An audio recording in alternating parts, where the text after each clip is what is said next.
Aí eu vou deixar para vocês adjetivarem os projetos, que vão acontecer até projetos artísticos, né? Até 2027. E daí eu quero colocar para vocês, então, né?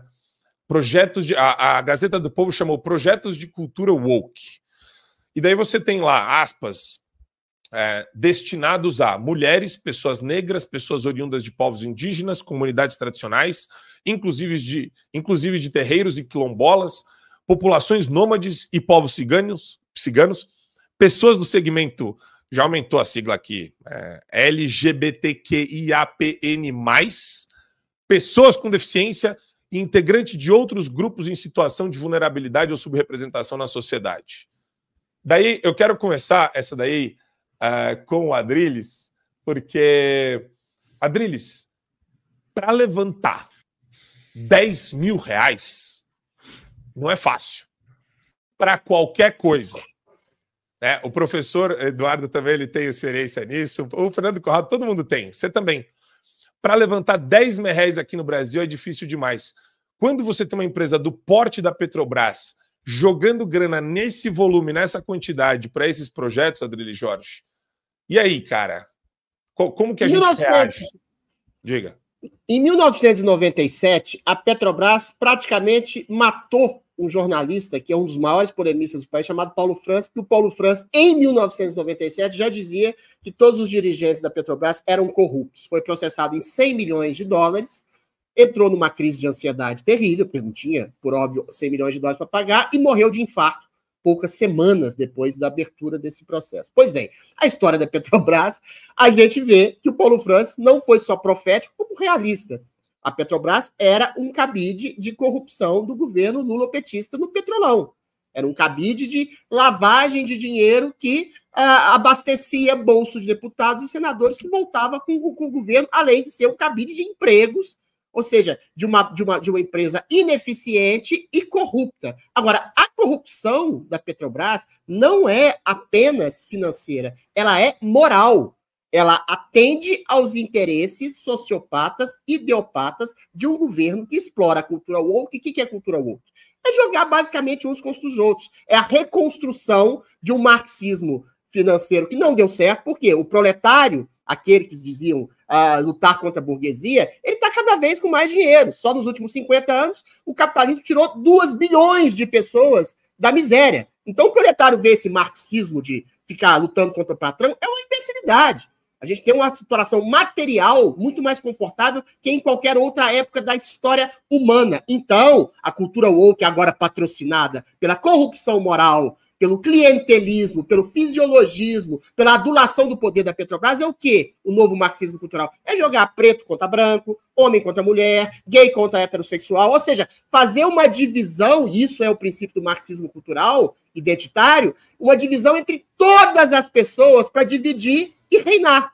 Então, quando você joga essas pautas completamente histéricas, por exemplo, racismo no Brasil, o país é o país mais miscigenado do mundo. Como é que pode ter um país essencialmente racista? É claro que tem racismo, mas ele é pontual e episódico. Agora, se você faz uma propaganda hegemônica dizendo que o país é racista, é machista, é misógino, é homofóbico, você cria uma situação de tensão social, de esgarçamento social, que vai fazer o quê? Vai encobrir os problemas reais brasileiros. Quais sejam? É um governo ineficiente, é um governo corrupto, que é comandado, por sua vez, por uma ditadura do judiciário.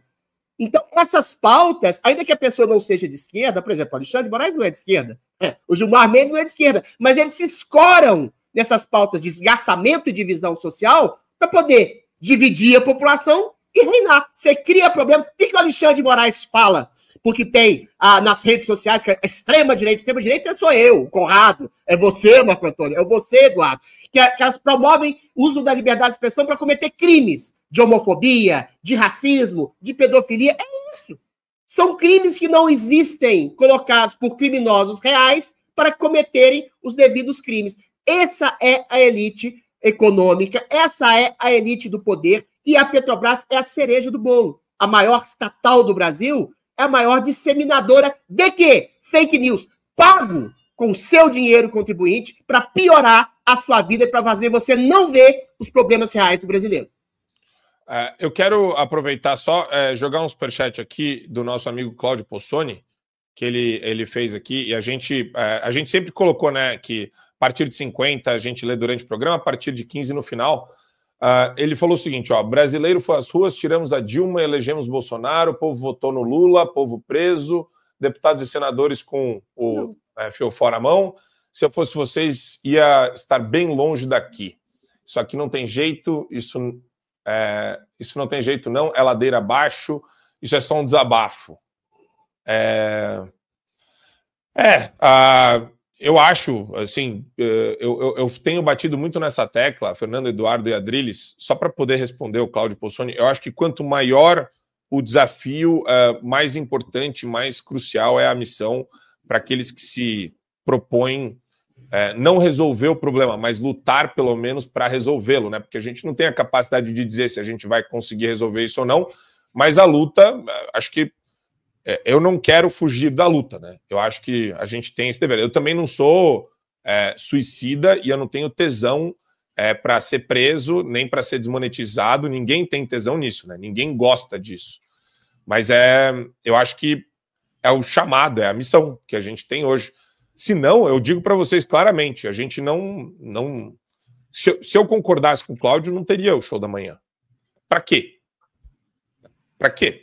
Ficar enchendo o saco, inclusive da própria direita. Para quê? Para se acontecer uma operação, ninguém estar ao seu lado? Ninguém vai estar ao teu lado. Ninguém vai te ajudar. Ninguém vai te ajudar. Então, quer dizer, a missão, vai levar uma lâmina. Se tu tiver um amigo, Marco, ele vai levar uma lâmina de barbear para tu cortar os pulsos na cadeia. Ninguém vai te ajudar. Tá? Não, isso aí tá lá, 1980. Exatamente isso. No final, tu vai ser pego e ninguém vai te ajudar. A nossa missão, como também está escrito no 1984, é preparar a próxima geração.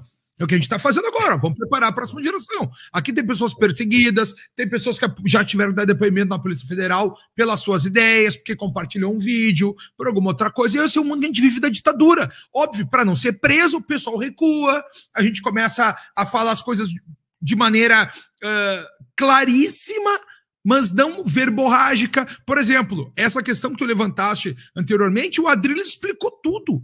O mundo que a gente está vendo, eu peço desculpa por ficar de óculos, que eu estou machucado do olho, o mundo que a gente está vendo é isso. O nosso desenho político da próxima década, meus amigos, e são 10 anos da tua vida, tu vai estar velho e careca e broxa, entendeu? E tu vai estar vivendo essa mesma merda que a gente está vivendo.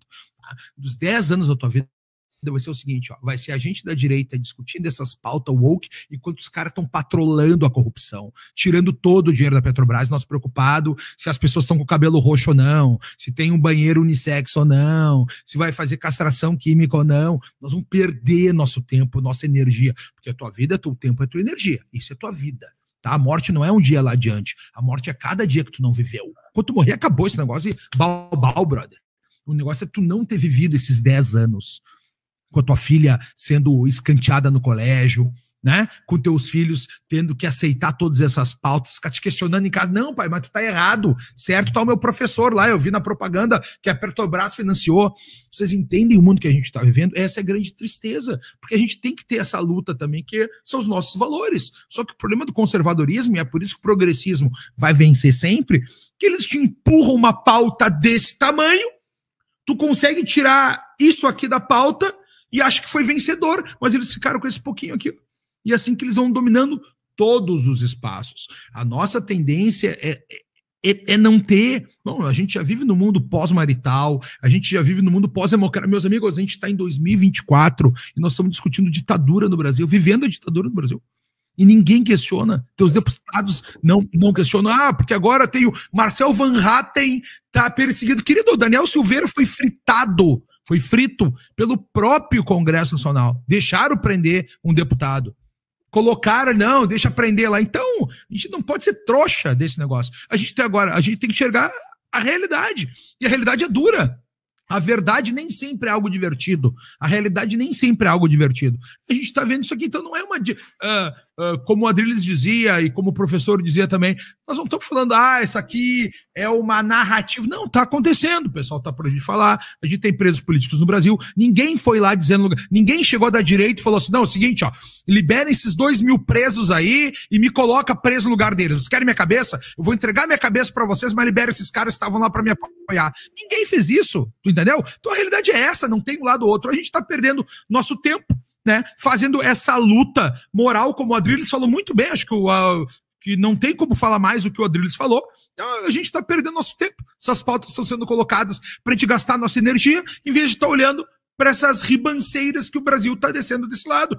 Agora, a nossa missão aqui, mais uma vez, como eu já falava, é preparar a próxima geração, é trazer argumentos, é para o cara que está nos assistindo, as dezenas de milhares de pessoas que estão nos assistindo agora, dizer assim, pô, olha só, eu penso igual a esses caras, porra, eu não tô sozinho nisso aqui. Poxa, olha só, vale a pena eu continuar defendendo os valores da família, da tradição, da vida, da liberdade, propriedade privada, livre mercado, Estado de Direito, é isso aqui, ó, né?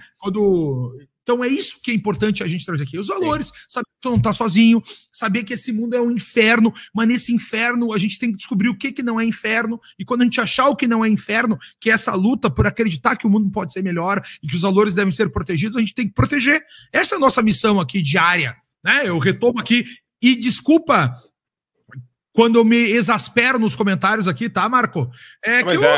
A sensação é igual.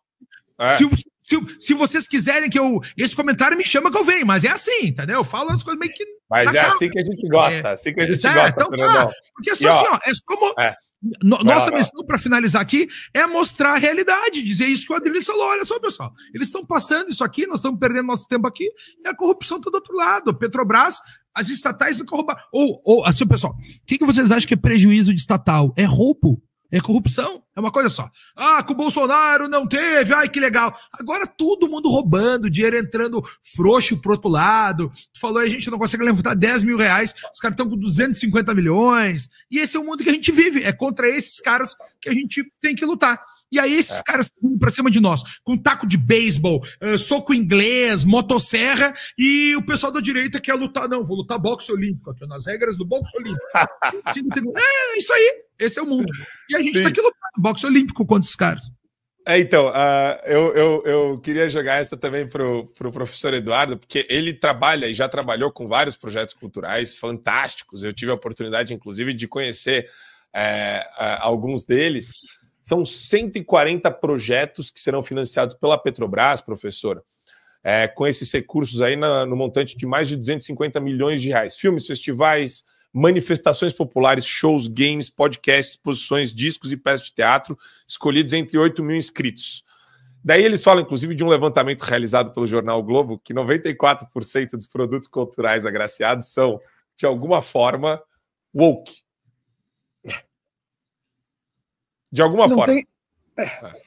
Não tem dúvida, né, cara?